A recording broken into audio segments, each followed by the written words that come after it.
Orang alim tidur lebih ditakuti oleh setan daripada orang yang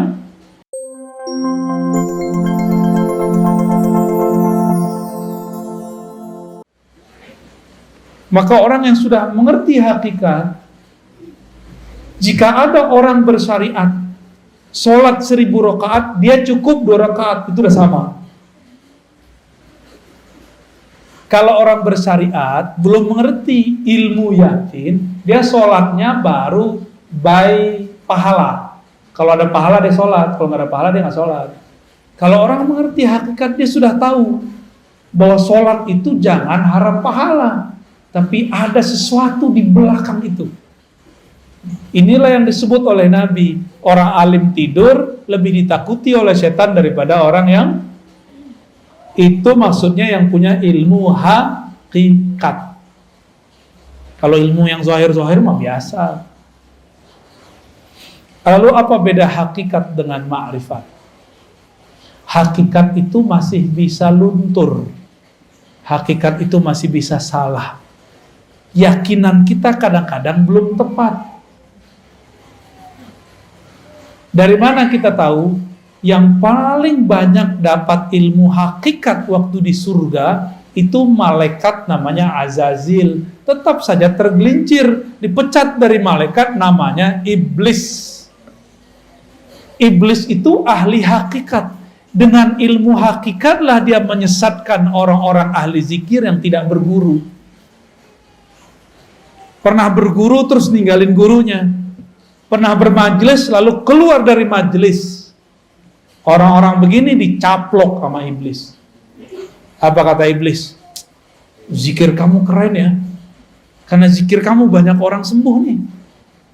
Kamu sebenarnya mursyid yang lebih sakti daripada gurumu. Mulai terbersit. Kita lebih sakti dari guru. Tuh, kena tuh dah. Pernah nggak ngeliat ada orang begitu? Ya, murid kiai besar buat tarekat baru. Ini nasib dia ini. Keluar dia dari halaqah. Karena terbersit dalam hatinya, dia lebih sakti dari gurunya. Dia nggak sadar gurunya sedang pura-pura nggak bisa. Ngetes dia aja. Guru pura-pura nggak bisa ngeruqyah, nggak bisa. Oh, saya nggak bisa doain air, pura-pura aja. Bukan berarti dia nggak bisa. Dia nguji antum itu. Ngerasa sakti nggak melebihi guru. Banyak yang terpedaya di situ. Apalagi urusannya udah ketemu fulus. Ya. Apalagi urusannya udah ketemu pengikut. Orang merasa pengikut itu aset dia. Waduh, gawat. Banyak orang tergelincir pada bab ini. Banyak. Oleh karena itu, orang sudah bertarekat dapat hakikat, masih bisa tergelincir. Contohnya Barsisah. Contohnya Musailamah Al-Kazzab. Itu Musailamah kan dulu ikut nulis wahyu. Musailamah ikut nulis wahyu, Pak. Khidmah ke Rasulullah. Maka kita berdoa orang-orang yang berkhidmah untuk agama ini, untuk kita tidak belok di akhir nanti. Amin. Ya, ini bahaya benar. Kenapa? Si Musailamah ini melihat harian Nabi. Dia mikir, Nabi mah biasa aja orangnya. Kita begini, dia begini. Kita begitu, dia begitu. Akhirnya dalam pikiran apa? Nabi ini orang biasa kayak. Kejadianlah sekali, ada penulis wahyu selain Musailamah. Nabi turun ayat kepada Nabi. Tapi Nabi gak bacakan semua. Nabi masih tertegun, keasikan membaca ayat.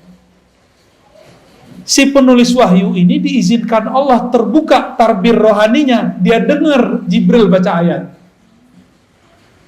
Surat Al-Mu'minun itu tentang penciptaan alam, penciptaan tubuh kita. Fatabarakallahu ahsanul khaliqin. Dengar dia. Terus dia konfirmasi ke Nabi, ya Rasulullah, lanjutan ayatnya ini bukan. Saya barusan dengar ada Jibril baca. Kata Nabi, benar. Dalam hati terbersit sama dia. Gini doang ilmu guru gua. Gini doang makomnya Rasul. Saya juga bisa. Maka orang ini jadi nabi palsu. Kalau murid jadi mursyid palsu, buat tarekat palsu, karena dia merasa dia bisa mengakses apa yang diakses gurunya. Dia kira gurunya cetek, ya. Ini sering terjadi di semua halaqah, di semua thariqah, ya. Maka untuk selamat hanya satu bab, harus masuk pintu ma'rifatullah. Apa itu ma'rifatullah?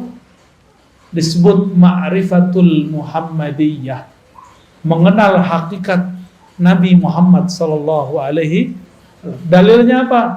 Qul in kuntum tuhibbunallaha fattabi'uni. Katakan jika engkau cinta Allah, maka ikuti aku sang Muhammad. Maka dia harus ikut ma'rifat Nabi Muhammad sallallahu alaihi wasallam.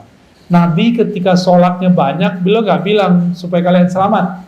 Nabi bilang, aku ingin bersyukur kepada Allah. Nabi ketika dapat wahyu gak bilang, gua doang yang bisa dengar, lu gak gitu. Kalian gak bisa. Gak ada Nabi kesombongan begitu, gak ada.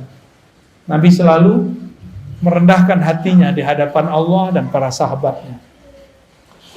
Yang dimaksud al-haqiqah al-Muhammadiyah, itulah kemurnian akhlak Nabi Muhammad sallallahu alaihi wasallam, yang berakhlak dalam hakikatnya, dalam bertorikotnya, dalam bersyariatnya, itulah yang dapat ma'rifat. Dan tidak sedikit kita dengar ada orang ketemu orang semakin tinggi teori ma'rifatnya semakin sombong. Apa itu? Ngeremehin orang, berarti dia sombong nggak? Gak level, gitu kan? Kajian kulit tuh nggak penting. Nih kajian hakiki nih, kajian hakikat nih, kalian nggak tahu. Ngomong begitu itu sombong namanya. Sedangkan Rasulullah mengajarkan tidak boleh sombong.